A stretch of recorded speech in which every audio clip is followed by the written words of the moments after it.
নমস্কার বন্ধুরা, ঘরোয়া স্বাদে বেঙ্গলি রান্না চ্যানেলে আপনাদের স্বাগত জানাই। আজকের রেসিপি হলো মুচমুচে আলুর চপ। মাত্র 2 মিনিটে আমি কিভাবে আলুর চপ বানিয়েছি এবং কিভাবে সহজ পদ্ধতিতে বানিয়েছি সেটাই আজকে আপনাদের সঙ্গে শেয়ার করব, যেটি খুব তাড়াতাড়ি তো তৈরি হয় এবং খেতেও কিন্তু বেশ দারুণ হয় আর বেশ মুচমুচে হয়। তো চলুন কিভাবে করেছি সেটাই দেখাই।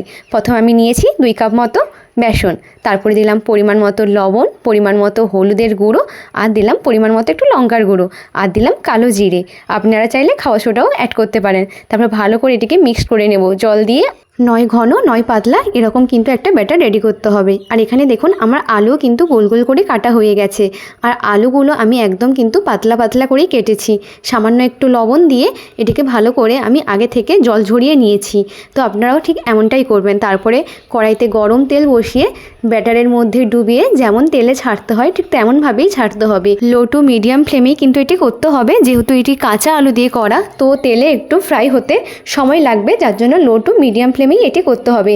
আমি কিন্তু একে একে করে সমস্ত তেলের মধ্যে দিয়ে দিচ্ছি। আপনারাও ঠিক এমনটাই করবেন। এটি খেতে যেমন সুস্বাদু তেমনই কিন্তু দেখতেও বেশ ভালোই, আর একদম আলুর চপের মতো দেখতে। তো আপনারাও কিন্তু বাড়িতে অবশ্যই ট্রাই করবেন রেসিপিটি, আর কমেন্ট করতে কিন্তু আমাকে ভুলবেন না। এক পাশ ভালোভাবে ভাজা হয়ে গেলে আমি অন্য পাশে কিন্তু উল্টে দিচ্ছি।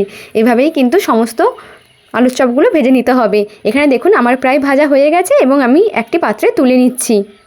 সেম প্রসেসে কিন্তু আমি সবগুলো আবার ফের ভেজে নিচ্ছি। আপনারা আমার ঢ্যাঁড়সের পকোড়ার ভিডিওটা বেশ ভালোবাসা দিয়েছেন, তাই ভাবলাম এইরকম ইনস্ট্যান্ট আলুর চপের রেসিপিটা আপনাদের সঙ্গে শেয়ার করি।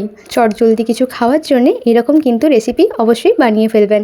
আশা করছি আজকের এই রেসিপিটা ভালো লেগেছে। ভালো লাগলে অবশ্যই লাইক, কমেন্ট, শেয়ার এবং সাবস্ক্রাইব করতে ভুলবেন না। দেখা হবে নতুন একটা রেসিপি নিয়ে। সবাই ভালো থাকবেন, সুস্থ থাকবেন। ধন্যবাদ।